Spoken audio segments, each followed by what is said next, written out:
All right. And I'm going to make you the presenter before I forget.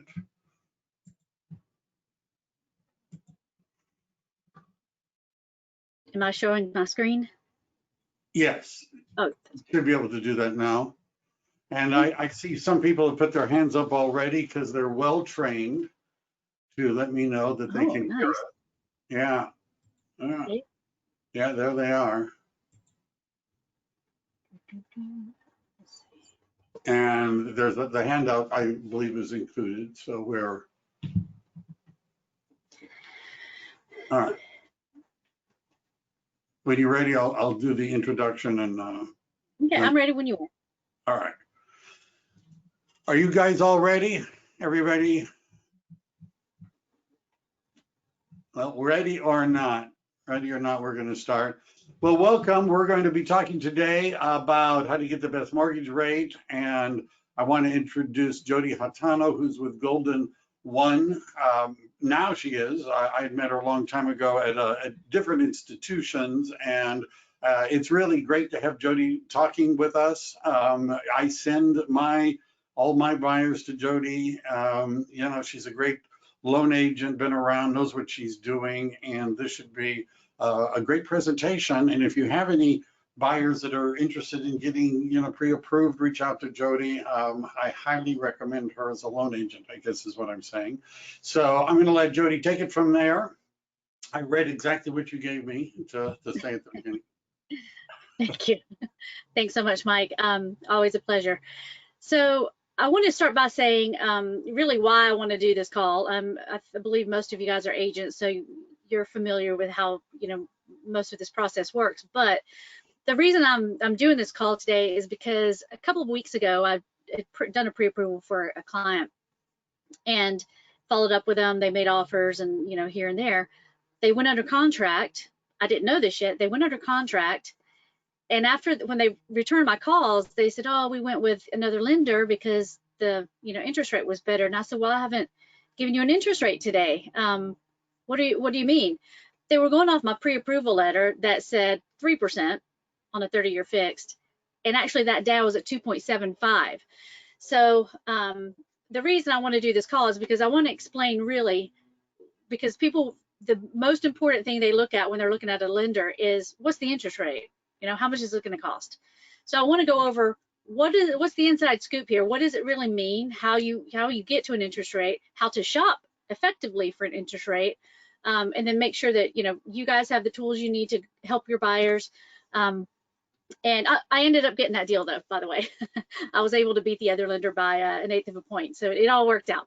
But anyway, I'll just get started. So my name is Jodie Hatano with Golden One. You'll see there on my presentation my cell number and my email address.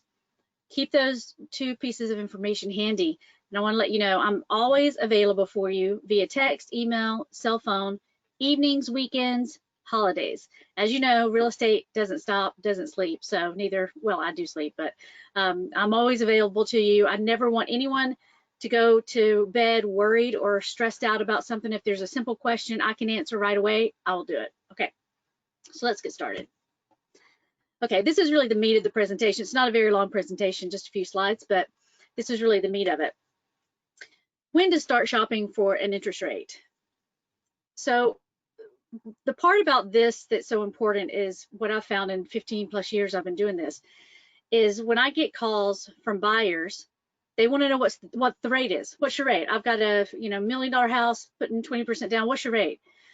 Well, it's a lot more complicated than that, and not in a bad way, in a good way, but there's a lot more detail that goes behind getting an interest rate quote than just, oh, well, my rate's 3% today or 2.5%.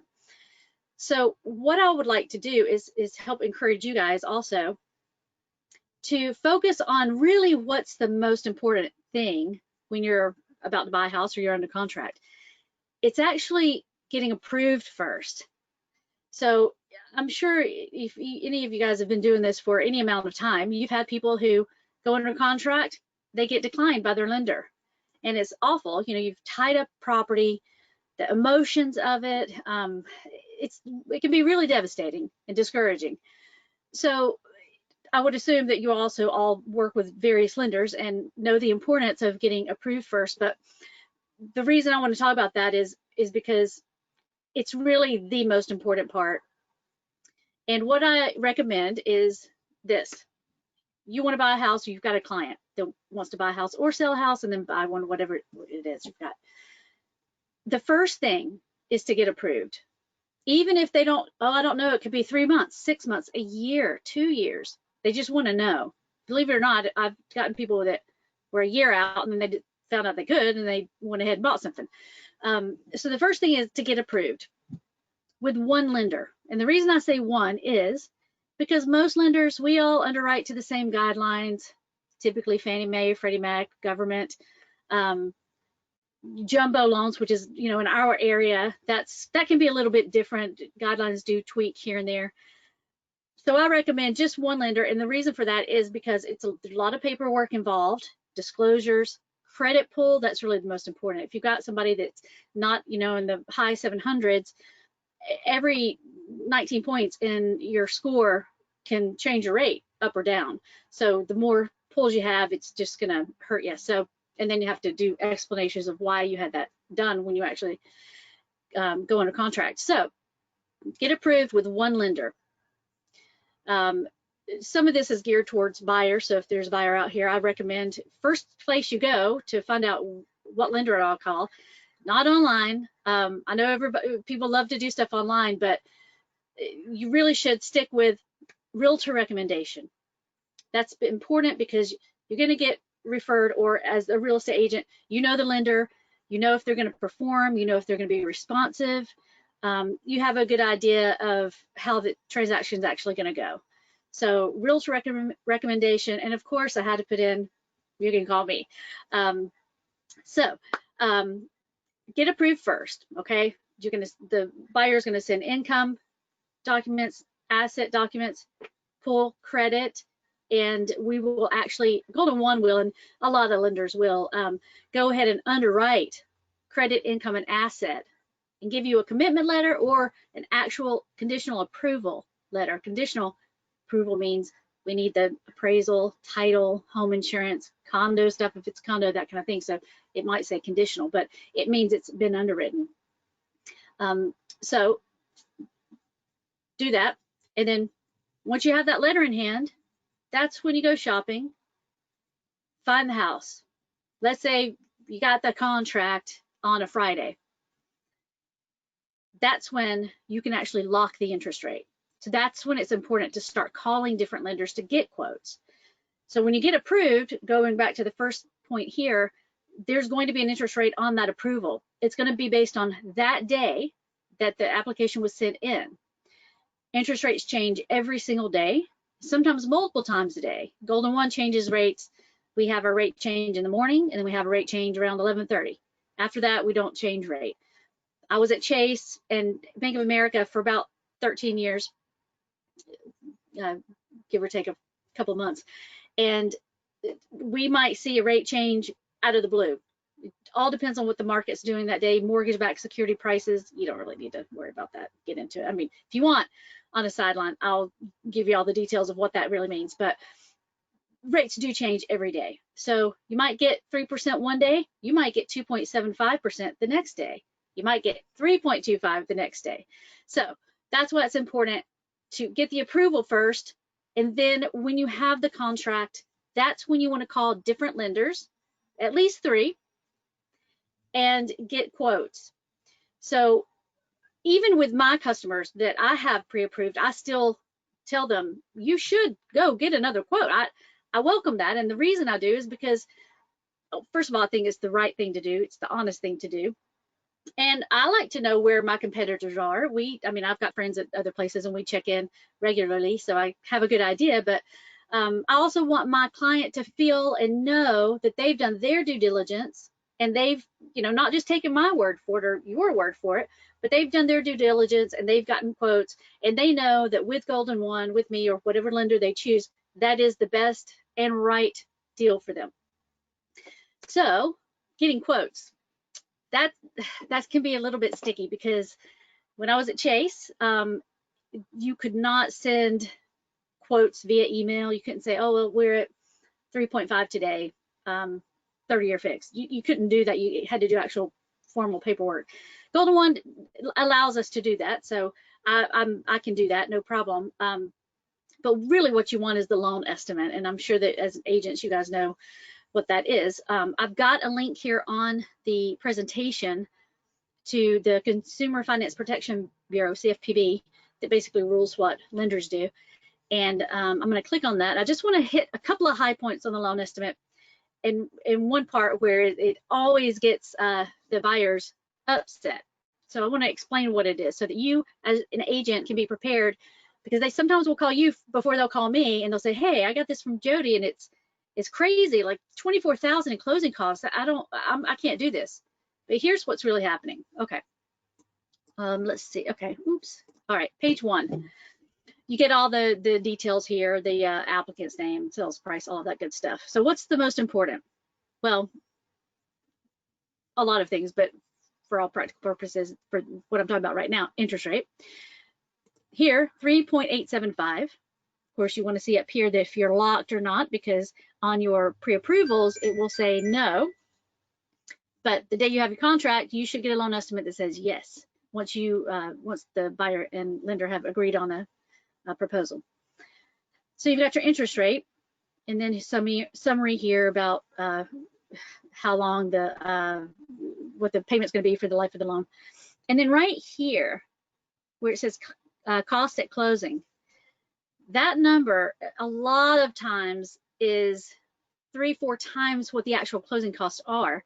And the reason is because this includes what's actually not a closing cost, but it's the prepaids, the escrows,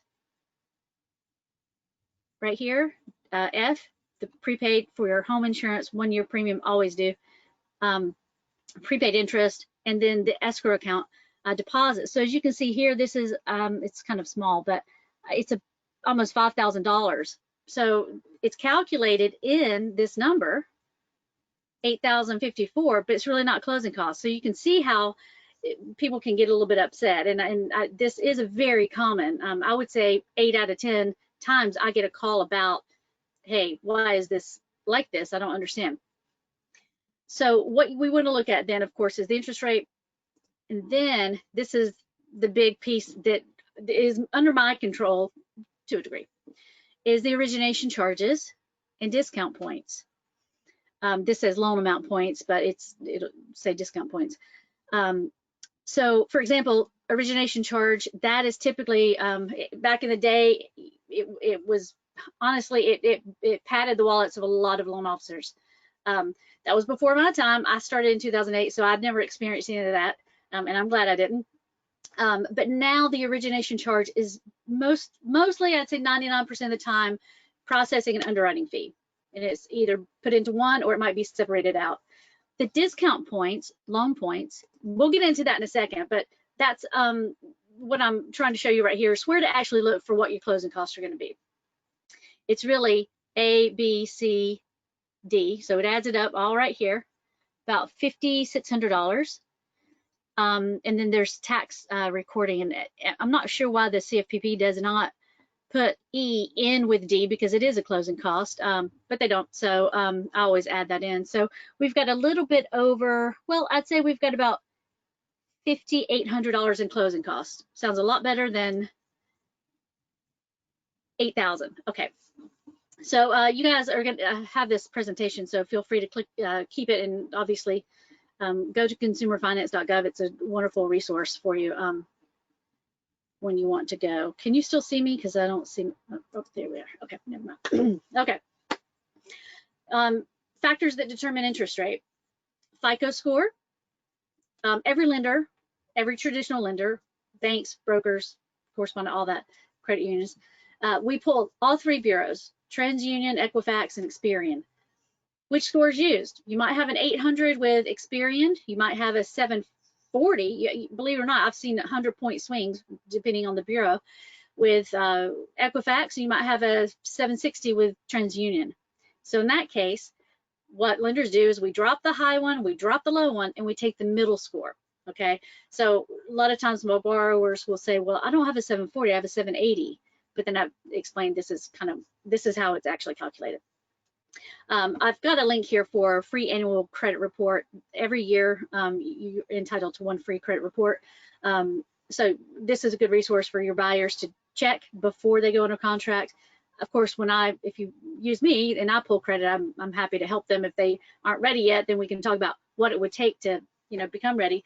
I didn't put this on here, but I'll have Mike email out a link to a company I've used with my clients in the past, and they're phenomenal. They're called Blue Water Credit, and they're actually in Roseville. They're not credit repair, okay? They're not going to take a bunch of money and then nothing happens. They actually do work on items that are more difficult to get taken off than if they're not accurate or if there's errors, than what an actual consumer can do. So I'll send that information later if you guys need it or have anybody that needs a lot of help. Oh, sorry. Okay. So FICO score, okay? The higher the score, of course, the better. 19-point swing. So 720 is going to get you one interest rate, a 730 up to 739, and then when you hit 740, better interest rate. Okay. Your loan to value, putting more money down always helps. I think that's pretty much a given, and most people know that because it's less risk to the lender. You've got more stake in the game. We don't feel like you're going to potentially default if you experience hardship. You've got more equity. $1 million house, you put down 200, you lose your job. You're going to figure out a way to make that payment or work with the lender to, modify if you need to. You're not going to walk away from that much equity. So that always helps. Ranges from 0, VA, and some USDA. I don't think we do much USDA around here, to 40% down. Those are the percentages that have the most effect on your interest rate. Once you hit 40% down, it's all the same. And sometimes 30% down on is all the same. It depends on the loan type, but that's a good range. Loan type, this is a big one too, because different loan types will give different interest rates. And I won't read every line to this, but I've given you guys the actual maximum loan amount for various types of loans. Conforming high balance, that basically is for California, New York, and Hawaii, higher prices of homes. And so they, Fannie Mae, Freddie Mac give us a little bit more room as a lender to have a conforming loan, given those higher values. Up to 765, 500. Okay. So conforming high balance, that's typically going to be Fannie Mae, not really Freddie Mac, but Fannie Mae loan. We go on Fannie Mae pricing. Lenders can add to it if they want a little bit, or maybe take an 1/8 off or something like that in cost, but generally those are really close. Non-conforming, that starts at 510, 400. Oops. Oh, I have the high cost in the wrong section. Sorry about that. I'll correct that. Non-conforming, believe it or not, jumbo loans is what's commonly referred to as. Back in the day was always worse pricing than conforming or conforming high balance, because it's a lot more money, risk to the lender. So those were always priced higher. In the past couple of years, I would even say 3, maybe 4 years, we've seen non-conforming rates much better than conforming rates. So if you get a loan amount of 510, 400, then you're going to probably have better pricing. So if someone's doing a refinance or a cash out refinance, you kind of want to hit that number if you can, or you're going to end up with a conforming loan. Not bad, but it's just you get a little bit better pricing with jumbo. Government, FHA, VA, totally different pricing structure. Very dependent on credit score of FHA and VA. So they have a little smaller window of what the adjustments are going to be. Term of loan, anything from a 10-year to 30-year fixed, always less term, better the rate, less risk to the lender. Okay. Fixed versus ARM, fixed versus adjustable rate mortgage. I'm sure you all know what that means, but the reason the adjustable rate is typically at lower rate is because it's less risk. So the buyer's rewarded for saying, okay, in about 7 years, I'm going to do something else, or I'm going to be paying a really high interest rate. So, those are priced pretty good right now. Actually, just a side note today, we're 30-year fixed 2.65, 2.75, 30-year fixed jumbo. I mean, No one's doing ARMs, right? Because you're not going to do an ARM for 2 1/4 if you can get 2.625 for 30-year fix. It's amazing. If you guys have anybody that's ever had debt to income ratio issues in the past, lower rate might help them qualify now. So maybe take another look at that. Occupancy. Owner occupied always has the lower rate because you're less risk to the lender. It's always about risk to the lender. So you'll hear me say that a lot. Versus second home investment property. If you're going to have a financial hardship, you're going to let go of your investment property first, so that carries a higher rate. And if you don't have that and you have a second home, that's probably going to go. Primary residence, you're going to hold on to. Unless you own a place in Malibu or something like that, a second home. You leave your owner occupied, but that's not really likely. So anyway, property type. Single family home versus 2 to 4 unit condo townhouse. Single family home always has a lower rate than a condo, for example. And we don't really have high-rise condos here. I'm from Atlanta, Georgia, if you can't tell by my accent so far. Lots of high-rise condos there, so pricing was always a bit higher, okay, because you've got a 300-unit building, and the risk with someone walking away from a condo is a lot higher than someone walking away from a single-family home. Here, it's we don't really see huge adjustments, maybe an 1/8 of a point or something like that in the rate. Okay, so property type.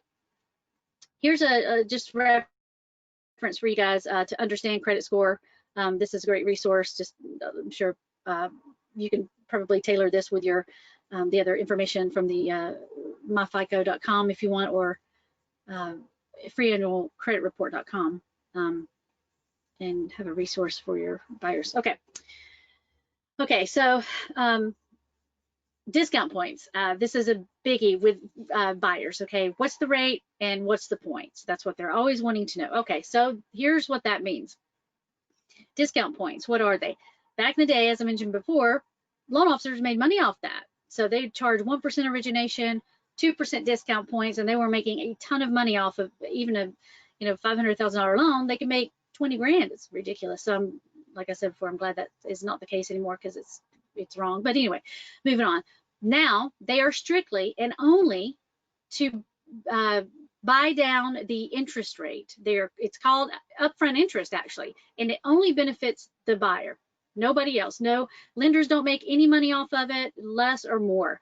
If they if they don't charge you a discount point and they take a pricing exception, then that's a loss to the lender, but it's not a loss to the buyer at all, of course.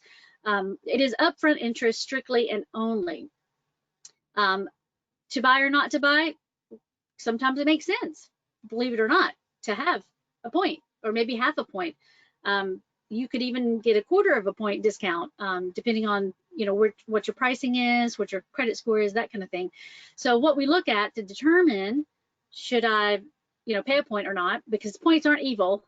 A lot of buyers, they kind of get upset and they see that, but let's talk about it.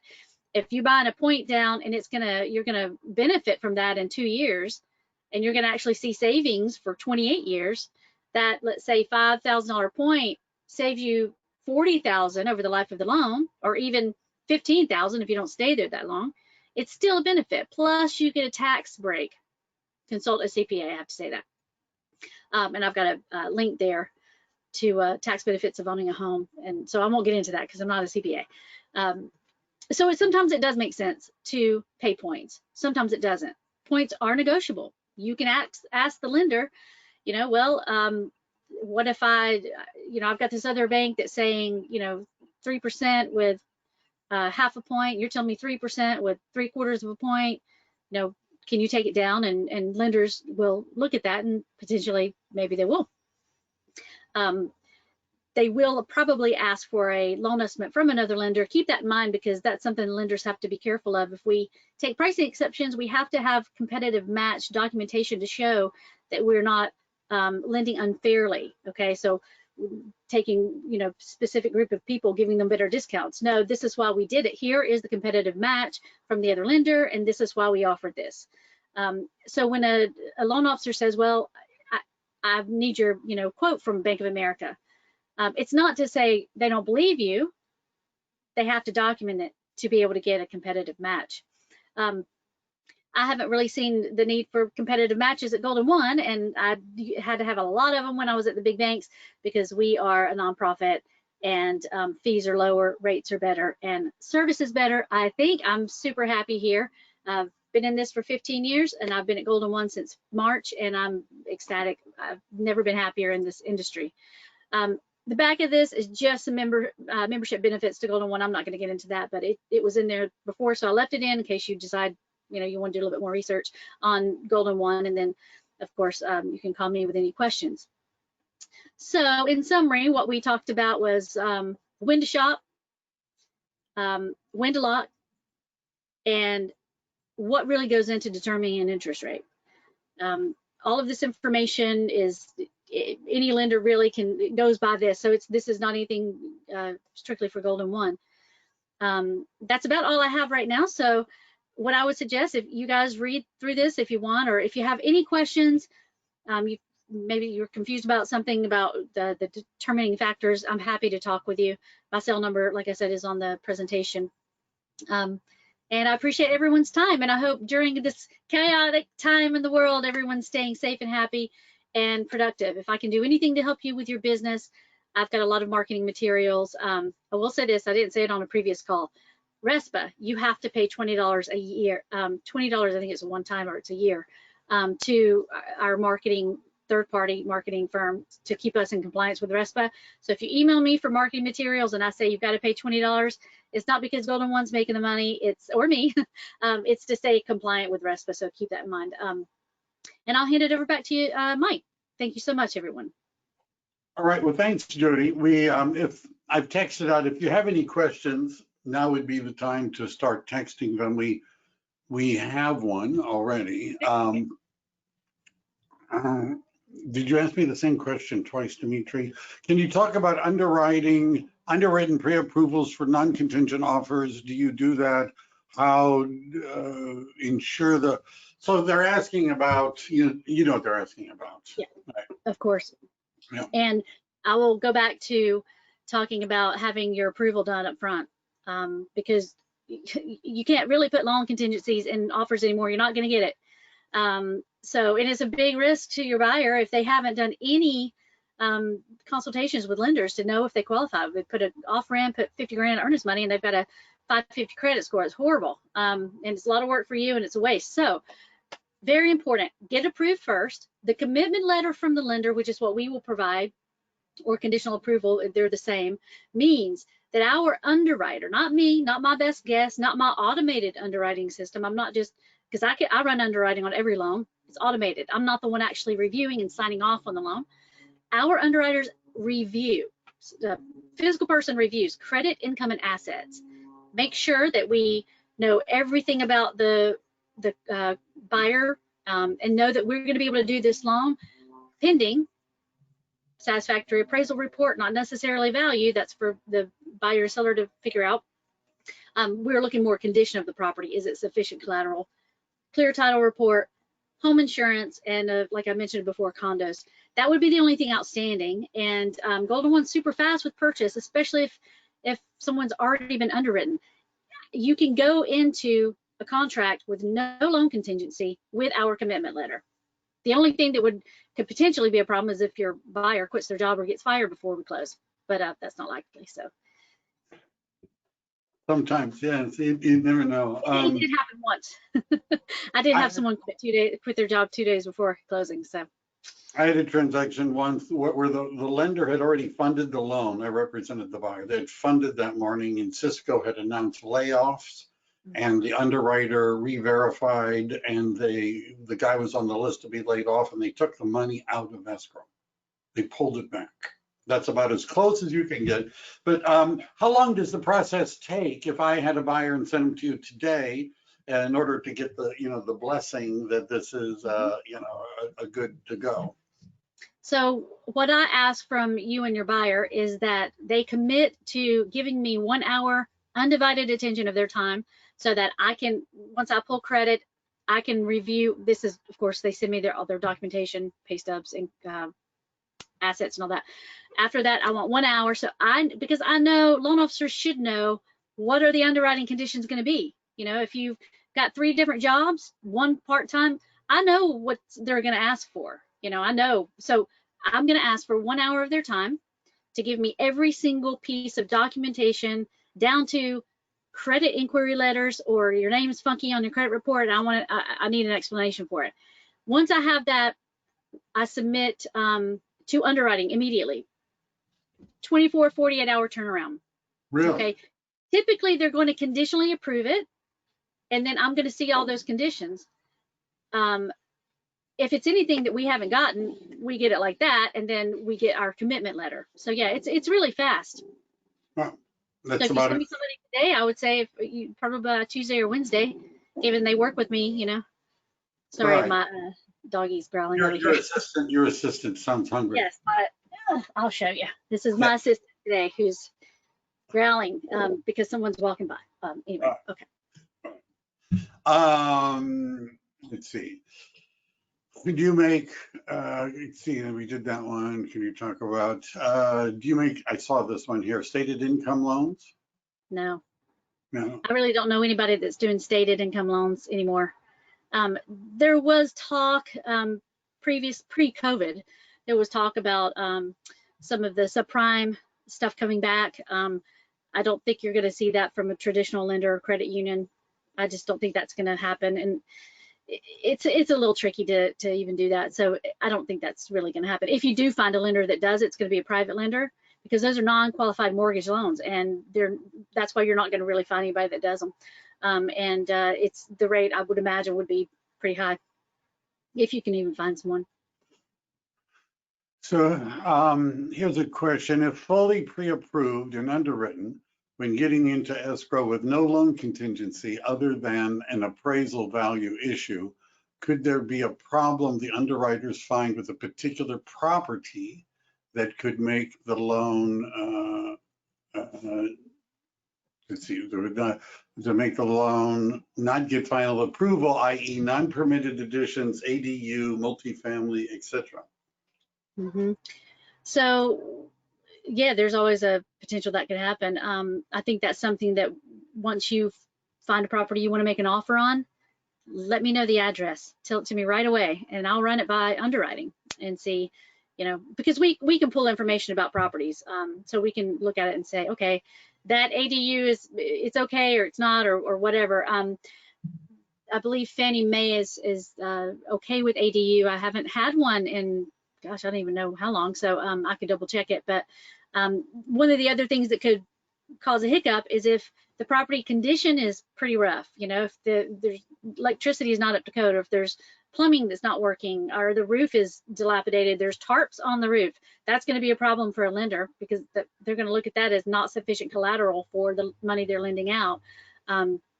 So most likely, appraisal contingency for value, you know, that's up to you guys to do. It may come in high, may come in low.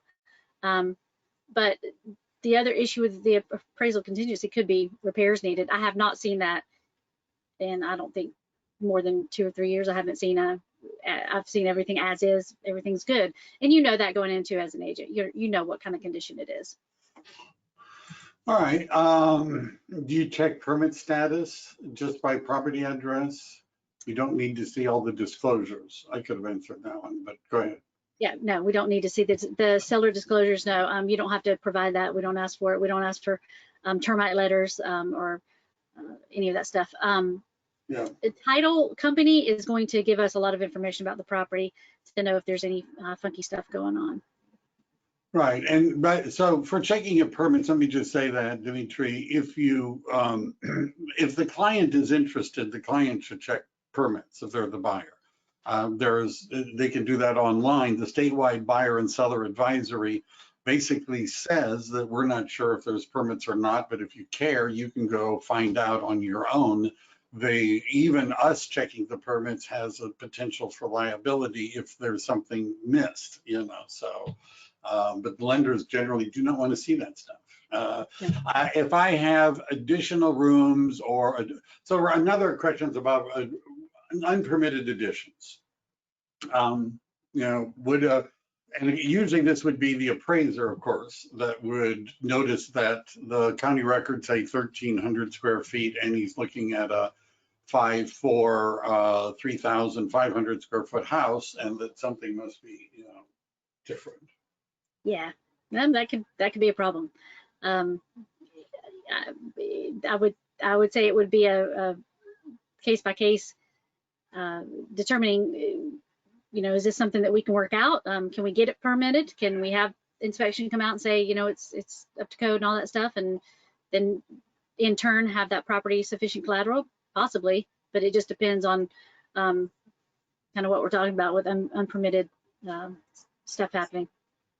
Yeah, and I think it depends on the appraiser. I sold a property in East Palo Alto a couple of years ago that was under 1,300 square feet in the tax records, but in fact it was a 3-1, but was a 5-3 when we were selling it without the benefit of permits, and they doubled the square footage, and the appraiser just went through, and the comp right next door was another 5-bedroom unpermitted, and the appraiser just said, oh yeah, just like that one, and went on with it. So it depends, I think, on what the other comparables are. If all the comparables are unpermitted additions, why worry about it? I think that's just been my experience. What else? How does Biden's $15,000 first-time homebuyer tax credit come into play? Can you please explain? Tax credit questions, we haven't had those in a while. No, and I haven't really seen them, but forgive me, but is that back? I read that they were talking about it, but I haven't seen any. It's not back. It's not. Okay. Right. Yep. So I always have to say, any tax related issues, I have to tell you, consult a CPA. I'm not one, and so I can't give you much advice on it, but I would say consult the tax CPA. But I'm interested to see if some additional legislation comes down and we can, take benefit of that. That would be amazing. Right. And having been through this before, there's been tax credits in the past, first-time home buyer tax credits. And even though, Jodie is going to say, talk to CPA and whatever, the people that I'm working with will make marketing materials about it. And just to get people in the process started and give them an example of what it would save them.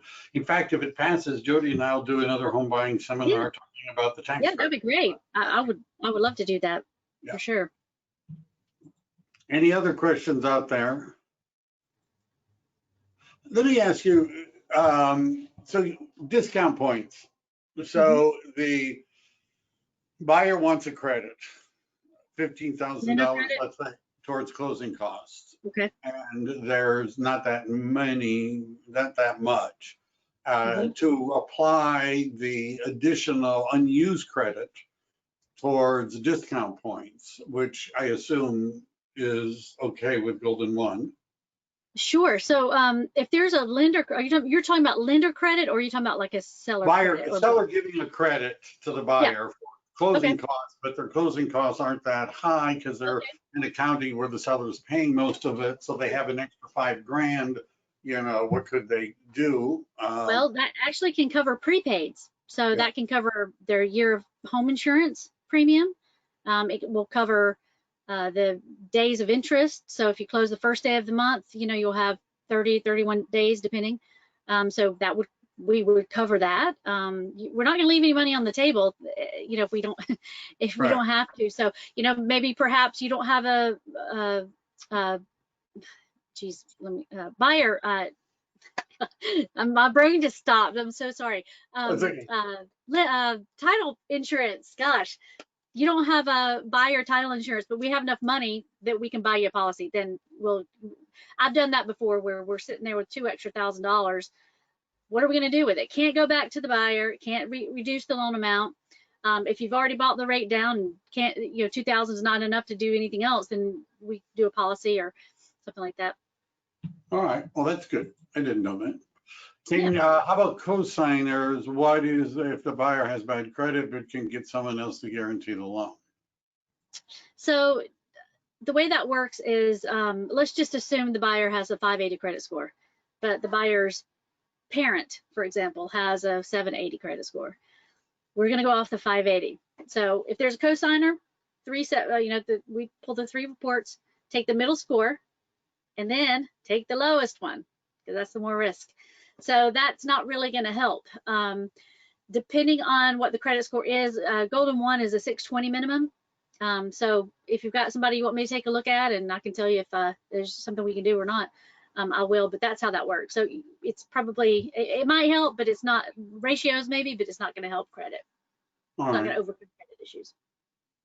What if the cosigner goes on the loan and the buyer on the, I think that's the same thing, but if the cosigner goes on the loan and buyer, so I think the question really is, rather than being a cosigner or a co-borrower, there's a co-owner, right? And but that doesn't affect what you just said there, because they're going to still look at them.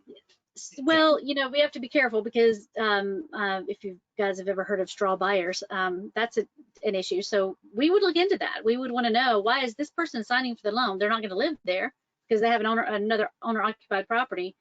You're not on the loan. You're only on title. That looks a little weird. So in some cases it's fine, you know, parent, spouse, something like that, you know, but probably not a buddy or something. That might get a little bit sticky with lenders. A case by case basis, run it by me and I'll tell you if I think it'll fly. Okay. What should you expect the lending fees to be? A flat rate percentage of something? So here's origination fee is always a flat rate. Okay. For example, Wells Fargo, $1,500 origination fee. That's their underwriting processing fee. Golden 1, $9.95. That's always going to be there. That's fixed. Points and also title insurance is subject to change based on loan amount. So if your buyer puts down 20% and then we do a loan estimate and then they decide to put down 30%, then their fees could go down. So a roughly what I say is 1 to 2% is a good estimate, but call your loan officer and ask them. They will tell you, especially if they've already done an approval, that your buyer has a loan estimate. So they know exactly that purchase price, these are the closing costs. For the most part, unless, they decide to buy rates, points and stuff. But cool. Another reason to do your approval up front. So we're getting a restatement of the cosigner question. If the buyer has bad credit but enough money for a down payment, what is the best way to fund this if there is someone else willing to backstop the financial risk? That's, I think, the straw buyer. Well, I mean, I don't want to scare anybody when I say that, but I do want to put it out there because it is a potential issue. But it is a case-by-case basis. So with us at Golden 1, we're going to look at the entire profile.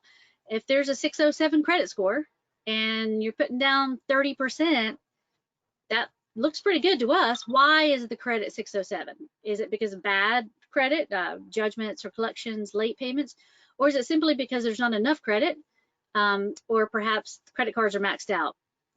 So I would take a look at that. I mean, here's the thing, don't ever be discouraged to apply. I would never discourage you. Even if they said I have a 550 or a 400 credit score, I still want to take a look at it. Okay. I did have this and it took 6 months for me to convince this person to let me run their credit. They were terrified. They ended up with a 742 credit score. They thought they were like 500. I don't know why they thought that, but they did. I will take a look at it. I'm never going to turn anybody away, and we can look at that case by case. So we have a question about bypassing the debt to income ratio as an investor. Well, you can't bypass it. It's going to be there. Credit, income, assets, those are the three big pieces of the approval. So generally 50% is going to be the maximum debt to income ratio, depending on the loan type, conforming, high balance, non-conforming, all of that. I hesitate to tell you this, but I will say it because it did happen. But it is very rare, first of all, okay, that we go over a 50% debt to income ratio. And when I say compensating factors, there has to be a lot of compensating factors because it could look like we're predatory lending if we do that. So example, I'm just going to use base numbers. $1 million purchase price, $800,000 loan amount, $6 million in the bank. why would they have bad credit? I don't know, but that could happen.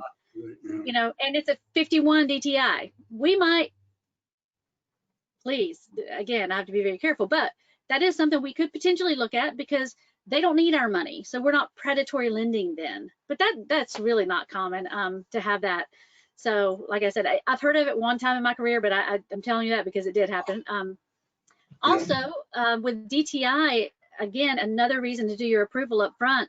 You may think you have a high DTI, but when we look at it, maybe tax returns, maybe you've got investment properties, income is calculated differently than you probably think on tax returns for investment properties.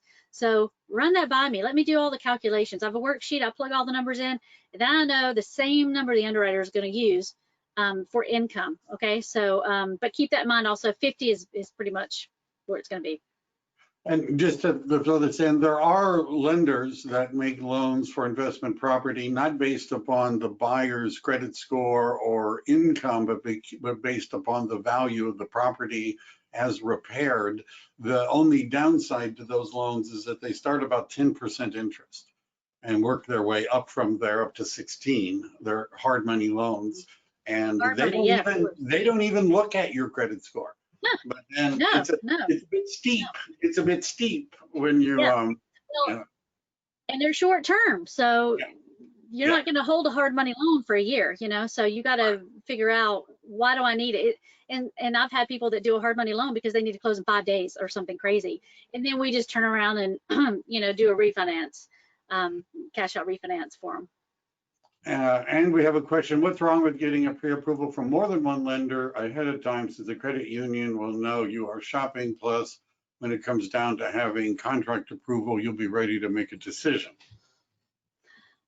There's nothing wrong with doing that at all. You can have your buyers or yourself apply as many as you want.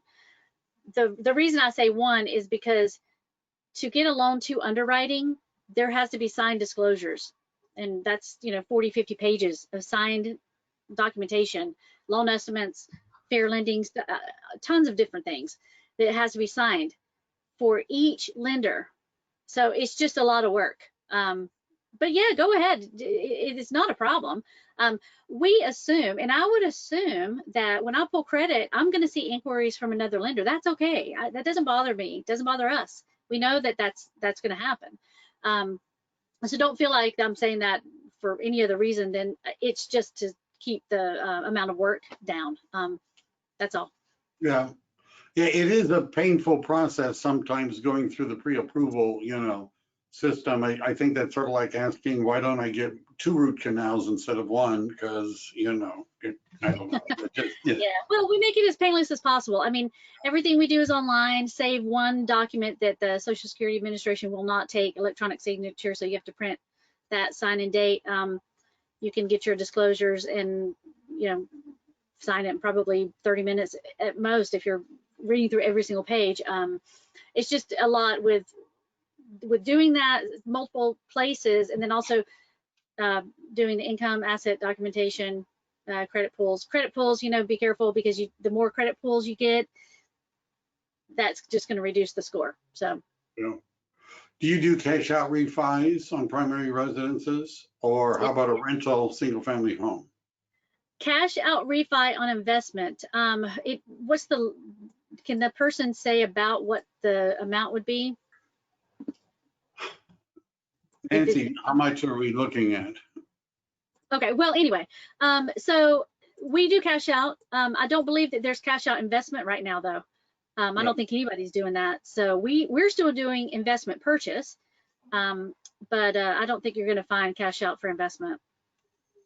All right. But I can always send it, you know, if I see it come down the pipe, I'm happy to, you know, blast an email out to everyone and say, hey, we have this, and let you know. She thinks the rental's valued about 1.5. I guess we need to know how much equity, but how much did you want?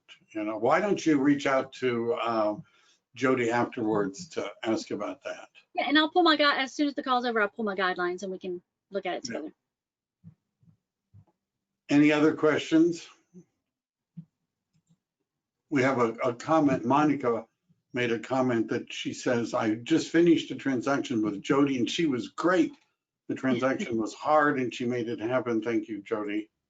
Oh, you're welcome, Monica. It was a pleasure. One of the nicest agents I've worked with in a very long time. So I appreciate your patience through that and helping me get everything done. And I'm happy we were able to do it. Cool.